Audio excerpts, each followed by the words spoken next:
Singaporean guys, like the Koreans, and the Israelis, we served 2 years in the army. I was in a combat unit in the Singapore Army, and it's not fun, It's like crawling through mud at midnight, carrying 20 kilograms of gear is not fun by any means. And then you have guys just talking like this, the keyboard warriors on Telegram. It's entertaining, but it's not reality.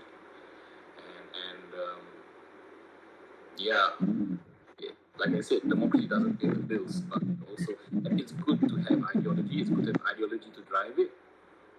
But at the end of the day, passion is great to start with, but passion also doesn't pay the bills. It's about being disciplined, being committed, showing up, and having a business plan, and then knowing who you're marketing with, how you're marketing, what you're marketing to people, and and it's also about building that trust and building the goodwill.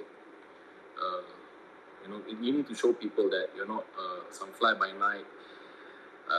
Like there's some projects I've been with where I've stepped back because when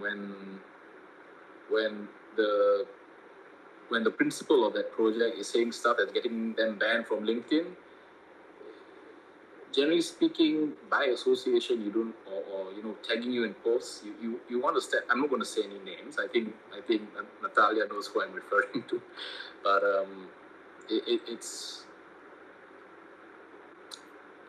also about you're building a team. You have a professional reputation, and it's also by association and by trust. A lot of this stuff that's going on in this community is by goodwill, good faith. Everyone, of course, wants to make money and pay their bills, but it's also about by association. If I'm referred to someone in the community and then I make them look like a fool, obviously that person loses credibility. So it's that same principle. We all want to be credible people and build credible businesses. And I think that's the only way forward. And there's very little, because of the charter cities, and the charter cities has a lot of intersection with the cryptocurrency people, where you have a lot of the crypto bros saying some very strange things, and then with the seasteading people who are generally nice people, but also some of them can say strange things. The messaging gets jumbled, and the average person on the street, the average journalist, when they look at it, we unfortunately get painted with the same brush. It's like how I've dealt with. It's like how rap music is associated with Black Americans. Talking about shooting the police and all that. Generally, it's the average Black American person is very hardworking, professional. They just want to pay their bills, go back to the family, have the barbecue, chill and enjoy life. But unfortunately, but then growing up, I used to, when I was a teenager, I used to say the word nigger, which is, you don't say that. It's just it doesn't have the same context as you would. I wouldn't say this in the US, I wouldn't say it in Europe because I've been told the way I talk, I will get pulled up into HR very fast. But in Singapore, when I was a teenager, it's like you see a Chinese guy, you see an Indian guy, hey, what's up, nigger? Because that's what we saw on the American television. And so it's like you see an Indian guy and a Chinese guy calling each other nigger. It's a bit. People found it strange. And then, of course, once you leave Singapore or once you get more exposure to as international people come in, then you realize that, oh, okay, they find it offensive and it's not really kosher, so you don't do that. But then that messaging comes from where? From the music and the culture that community, a small part of that community has produced and spread. So the same really applies to network states and to seasteading. You have, most of them are sensible people, but then you have a small segment that is very vocal, and you all get hit with the same brush. And that's unfortunate, but that's the reality of it. And it's just easy. It's cognitively, people, that's why stereotypes exist.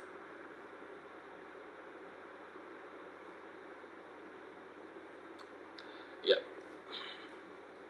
Any questions? Anything? We've got another 12 minutes. I have a question. So, How do you want to avoid that this is not turning out to be a finite game like Prospera? If someone else is making the rules and you are not making the rules, you are still subject to human randomness, and it's just a matter of time until someone says, our legal agreement is worth nothing. What you want to do, sue me as a state. So how do you want to avoid that finite game that you give power to human randomness? Able to stop at any point what you are building.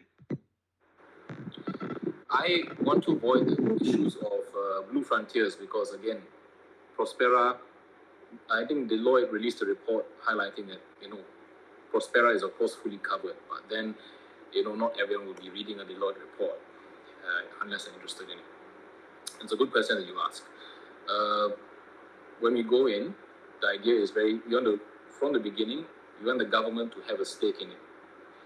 So that will, of course, make things harder. It will make things more complicated because of all the due diligence involved. But the idea here is that we want to be able for this project to last through different election cycles. We don't want for the politician to have a patron and then because they've lost the election, then the project falls through. No, we're not interested in that. The idea here is that a politician is simply a member of parliament representing a party in the government. So when we take a step back, a lot of governments now have sovereign wealth funds. So the idea here is that when we go in, we want the sovereign wealth fund or whichever local equivalent, or if there's no sovereign wealth fund, we want the government to have a stake in the company through a special purpose vehicle. That's part one. Part two, there are three trust structures that we can look at because there's an offshore trust can be set up in the Cook Islands for for asset protection, and that's under British common law. The other option is a U.S. Delaware trust, which is very transparent, operates under the U.S. law, and that's very reasonable and good for investor protection. Our preferred option would be the business trust structure in Singapore because then you also have this international arbitration court there. So the government will have a stake, and you're able to, under the business trust structure in Singapore, you can hold companies and also the cash flows from those operating companies can be given out as dividends. I'm not going to get into that because it's a bit dry and it's a bit complicated, but I can share the links about it. But there's very strong legal protections around it, and a neutral party is always appointed that can mediate any differences to it. So it's done very above the board, very transparently. And to have the government involved from the beginning means that, whether the party power changes or not, the law of the country still applies. So it reduces the risk. There's still, if the politician doesn't like my face or say I end up sleeping with his wife or something, obviously my head will be on the plate. But the idea here is to have structures in place that reduce the risk of this happening. I hope that's a decent answer. If I can find a better answer, let me know. Answer, but still, it's just a matter of time